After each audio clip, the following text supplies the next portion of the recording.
So welcome to the sixth video on the third meditation. In this video, I'm going to be starting to present the material that we need to understand the second proof of God's existence. And in particular, I'm going to be presenting a distinction between causes of being and causes of becoming. So this distinction is critical for how the second proof is going to work. So it's relevant background. But before we turn to that distinction, we might wonder, why do we need a second proof of God's existence? I mean, why bother to give a second proof? Why isn't the first proof enough? Well, Descartes tells us in this passage here. So he says, if one concentrates carefully, all this is quite evident by the natural light. But when I relax my concentration and my mental vision is blinded by the images of things perceived by the senses, it's not so easy for me to remember why the idea of a being more perfect than myself must necessarily proceed from some being which is in reality more perfect. So this is the key thought of the first proof. And what he's saying is, well, as long as I'm concentrating carefully, I can keep that first proof in mind. It's quite evident by the natural light, right? I can see clearly and distinctly that God must exist. God must exist. The problem is that it's very abstract. It's very hard to keep the first proof in mind. And so if I relax my concentration, well, then I stop seeing it so clearly and distinctly. My perception of the proof becomes obscure and confused. And I can't keep it in mind. And so just like how in meditation 1, he proposed the image of the evil demon in order to help him overcome his tendency to fall back into his prior beliefs. Here in meditation 2, he provides the second proof because it's easier to hold in mind. Just like that image of the evil demon was easy to hold in mind. So the second proof is here to sort of do a better job at counteracting the tendency of falling back into his doubt of God's existence. So the nature of this proof, it's in a way much closer. I mean, the reason that he thinks it's going to be easier to keep in mind is it's much closer to traditional scholastic Aristotelian proofs of God's existence that depended on a prime mover. So those proofs were thought to be easier to comprehend by Aristotelians because they depended on the senses. So you see something moving through the senses, and there's got to be something that moved that thing. And there's got to be something that moved the thing that moved that thing. And there's got to be something that moved the thing that moved that thing that moved that thing. And that thing that began all of the movement, that first unmoved mover, that must be God. Or, I mean, as it's sort of most traditionally given, there was something like the sun, and it's moving, and something else must have caused the sun to move, and something must have caused that to move until we get to the first unmoved mover, God. And so Descartes' second argument is going to be a bit like this, in that instead of causing the world or the movement of the sun, God is going to be what caused me with my idea of God. And so the proof gets going by asking, what's the cause of me with my idea of God? And so that's how we get going. And the proof is going to rely on these first two causal principles that we haven't yet talked about, that are on the back of the handout, the other side that's not being shown on the screen here. The first of those was whatever is must have a cause of its being. Whatever is must have a cause of its being. And the second one is, there cannot be an infinite regress of causes of being. Well, what is a cause of being, right? Both of these rely on causes of being. And we're going to see that Descartes is relying on the notion of a cause of being in each of these passages. But we'll come back to those. in a second. So let me turn now to the distinction between causes of being and causes of becoming. By flipping over, here we go. I guess the causal principles were on the last handout, not the other side of this handout. So, okay, so what is this distinction between causes of being and causes of becoming? Well, let's start with causes of becoming. So an example of cause of becoming is me and my parents. So my parents are a cause of becoming of me.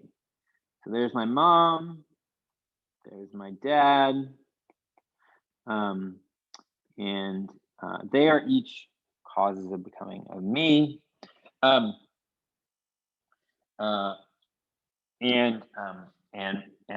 we can keep going back. So there's my grandparents, there's my grandma on my mom's side, and there's my grandfather on my mom's side, and my grandfather on my dad's side, my grandmother, and so on, right? So we can keep going back.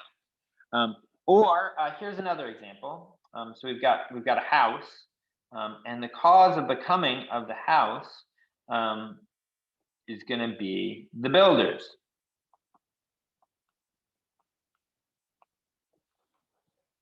And there are going to be two distinctive features of causes of becoming. So the first feature is that I can exist even if my causes of becoming cease to exist. Well, so how does that work? So my parents, my mom and my dad, they could pass away, and I could still keep existing, right? So we could imagine that they had passed away and that their parents had passed away, and I could keep going, right? So my existence doesn't depend on the existence of my causes of becoming. Similarly, we can imagine the house keeps going, the house keeps existing, even if the builders pass away. And so in this way, I can keep going even if my house, the food that I'm eating, my parents, all of the various causes of becoming of me cease to exist. So the existence of something does not depend on the continued existence of its causes of becoming. The second feature of causes of becoming is that they can regress indefinitely, right? So take me, well, causes of becoming of me were my parents, causes of becoming of my parents were my grandparents, causes of becoming of my grandparents were my great-grandparents, and so on indefinitely, right? We could just keep going farther and farther back. We can just keep regressing in the causes of becoming indefinitely without an end. So it's sort of like the natural numbers. We can just keep counting 1, 2, 3, 4, etc., and never reach a stopping point. We can just keep going back in the causes of becoming. And in both of these respects, causes of becoming are going to contrast with causes of being. So what's a cause of being? Well, the standard example comes from an outdated physics. So it was thought that light traveled instantaneously, and that if the sun ceased to exist, then so would the light. So the sun was thought to be the cause of being of the light. If the sun ceased to exist, then the light would cease to exist. Okay, so that would be a kind of perfect example of cause of being. Unfortunately, light doesn't actually work that way. So let's try another. So maybe you've seen the movie The 300. Anybody? Russell Crowe.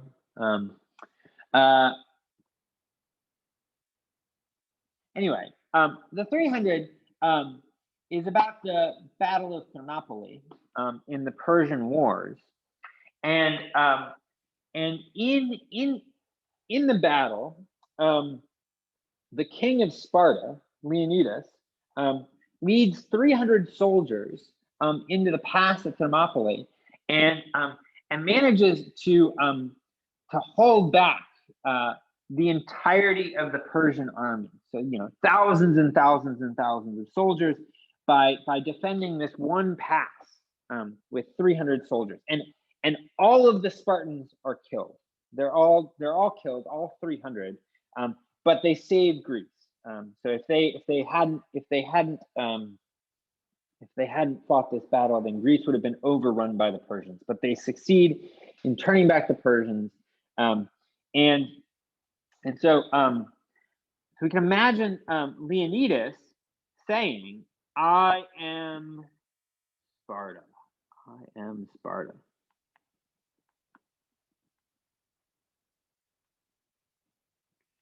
What does he have in mind? What does he mean? I am Sparta.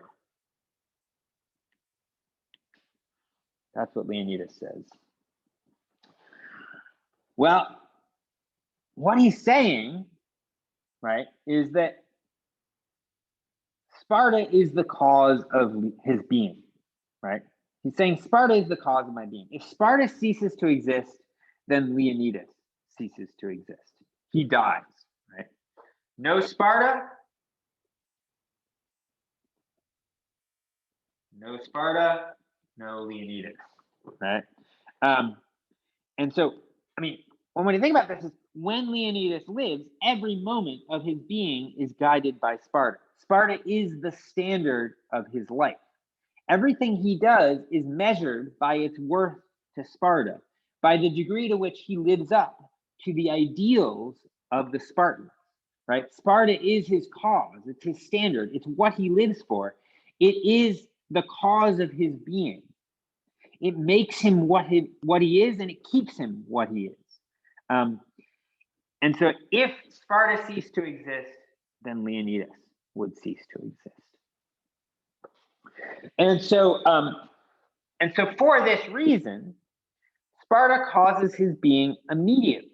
There's no regress. There's no regressive causes here. It's just Sparta causes the being of Leonidas, his essence, and there's no sort of further regress going on. And similarly, if Sparta ceases to exist, well, then Leonidas ceases to exist, right? So both on points 1 and points 2, causes of being differ from causes of becoming. Okay, so let's go back and see how this distinction between causes of being and causes of becoming comes up in the Descartes passages, where he's introducing these causal principles.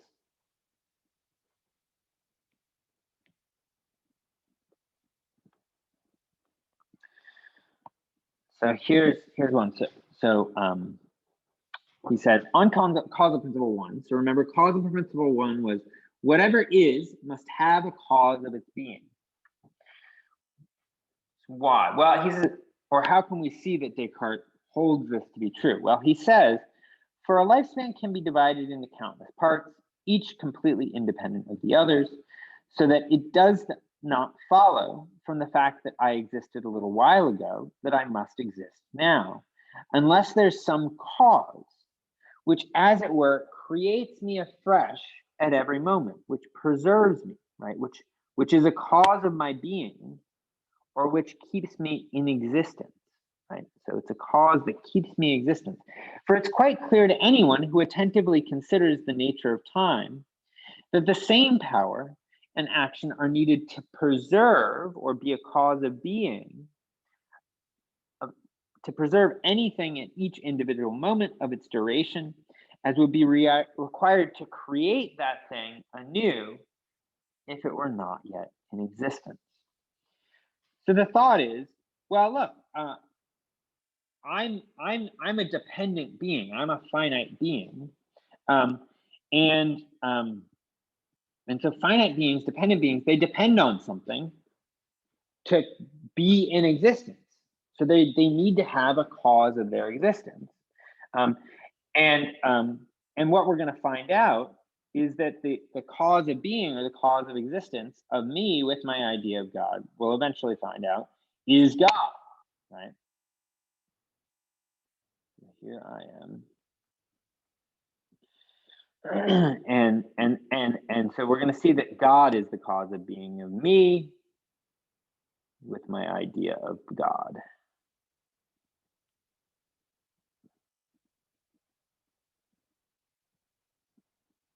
There we go. So that's how we can see the causes of being coming into play in the proofs. It's through this notion of preservation, or being preserved in existence. The second causal principle, that there cannot be an infinite regress of causes of being, comes up in our reading in the fifth replies. So on that point, he says, your further contention that it is not absurd that there should be an infinite regress is undermined by what you yourself say later on.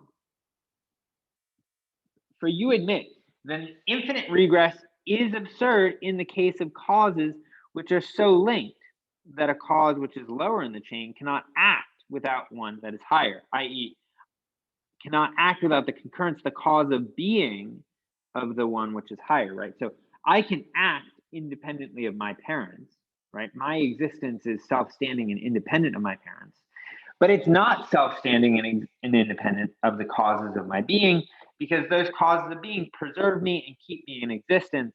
And so it's only because they're keeping me in existence that I can act at all. But it is causes of this sort, causes of being, and only this sort, that are at issue here. So only causes of being are at issue here, since we are dealing with causes of being, not causes of coming into being or causes of becoming, such as parents. Right? So there, he gives the example of parents as a cause of becoming. Hence, you cannot set the authority of Aristotle against me. Okay, so that distinction between causes of being and causes of becoming is going to be the one that's at the core of the second proof of God's existence, which we'll turn to in the next video.